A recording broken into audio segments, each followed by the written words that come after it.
Welcome back to another episode of the Casey Campbell Podcast. Casey Campbell with you, of course. Pleased to be joined by Tristan Vautier, one of the drivers of the number 5 Mustang sampling Cadillac for JDC Miller Motorsports, alongside Richard Westbrook and Loic Duval. How's it going? Very good. You?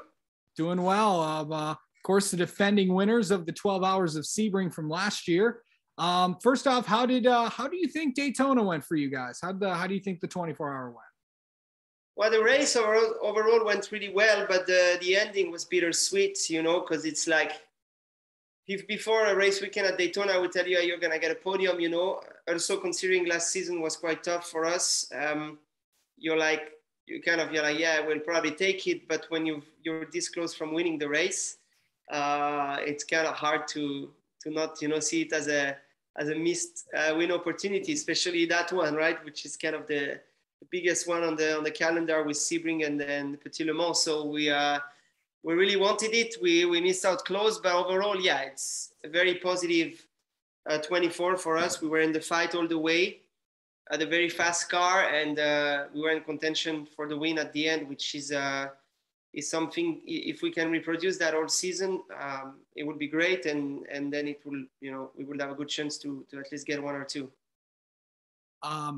So kind of going into this race, heading into Sebring, how do you think that, with how you guys pulled it off last year? Did you watch any of last year's race in the last few weeks? Actually not, no.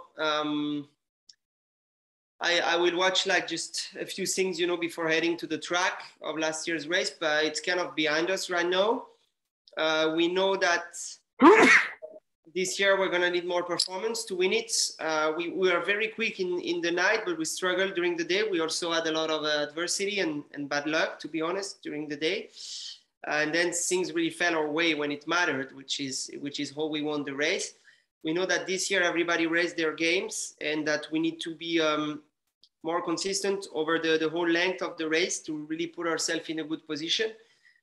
So last year is kind of, obviously a great memory and our biggest achievement as a team yet, but no, we are really looking forward to this year, and what we achieved last year is behind us already.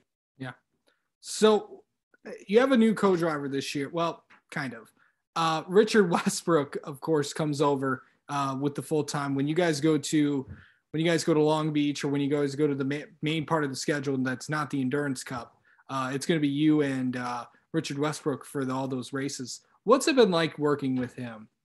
It's been good. Obviously, very fast, very experienced driver. So, when you have a new teammate, there's always some stuff to learn from them. And I guess, you give them some stuff, they give you some stuff. So it's been really good. We have a great lineup. We get along really well with Loic, who is a top guy too. And I think the three of us are, obviously we're all fast. We're all, I'd say the level of we're one of the lineups in the series where there doesn't seem to really be a weak link. And we all bring different things to the team. We all have our different qualities that we can bring. And I think for the three of us, they quite complete each other. So that's, I think it's good for the team, and it's gonna keep helping us keep moving forward. Yeah, for sure. I know that you've raced all different kinds of racing. Of course, I know you were also in IndyCar for quite a bit of time as well. What's it like racing these sports cars? It's like a dozen of sprint races put together for a 24-hour race, kind of. It's the endurance aspect obviously is there because you gotta go all the way, and cars got to go all the way, the crews got to go all the way, but I'd say the management aspect is more and more going away. There is this notion of, obviously the first, for 12 hours, like maybe the first 10 hours or like the first 20 hours of a 24-hour race don't matter as long as you're on the lead lap. It's true to an extent, but at the same time, all the drivers, all the teams are flat out all the time. Every time there's a restart, every time there's, every little bit of the race, everybody's flat out. Everybody's giving it all. Everybody wants to be the fastest at any given time of the race. You know, there's a lot of rivalry between the drivers. There's a lot of good things coming with LMDH, so everybody wants to showcase, and therefore you're 100% the whole time. I mean, there's the drivers will tell you that they're on management the whole time until, you know, like they'll be lying to you. You know, there is obviously, you cannot afford to do a mistake, you know, early in the race that will cause the team to not be there for the end. But at the same time, if you're driving at 90%, you just get ran over.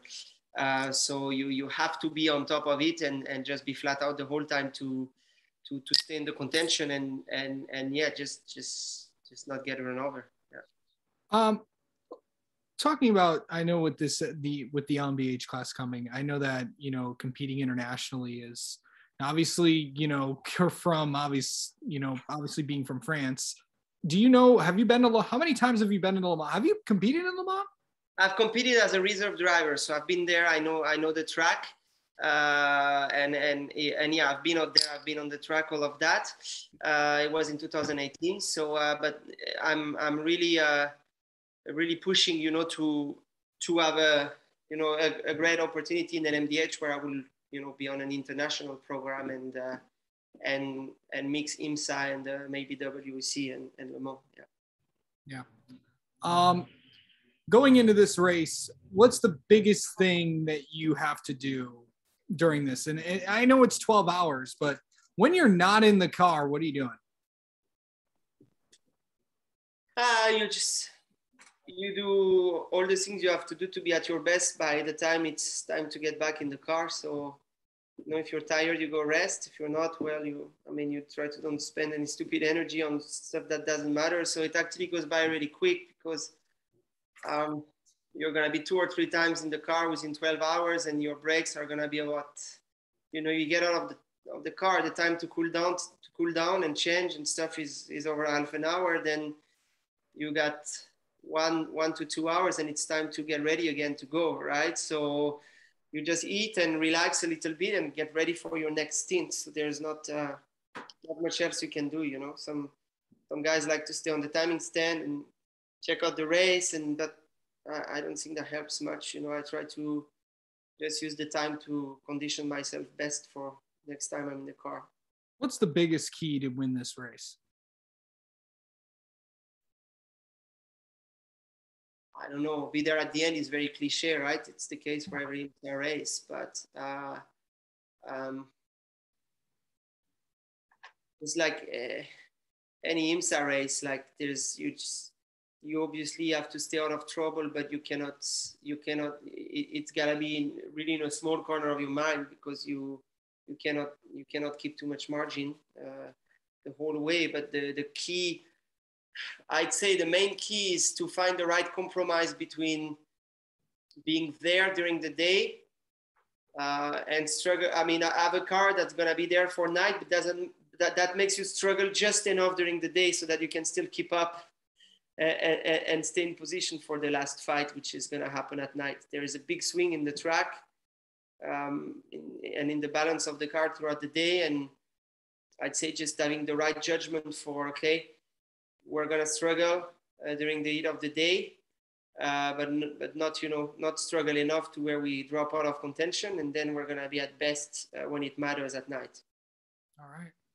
Well, Tristan Vautier, thank you so much for coming on and joining us, and good luck at the 12 Hours of Sebring. Thank you very much.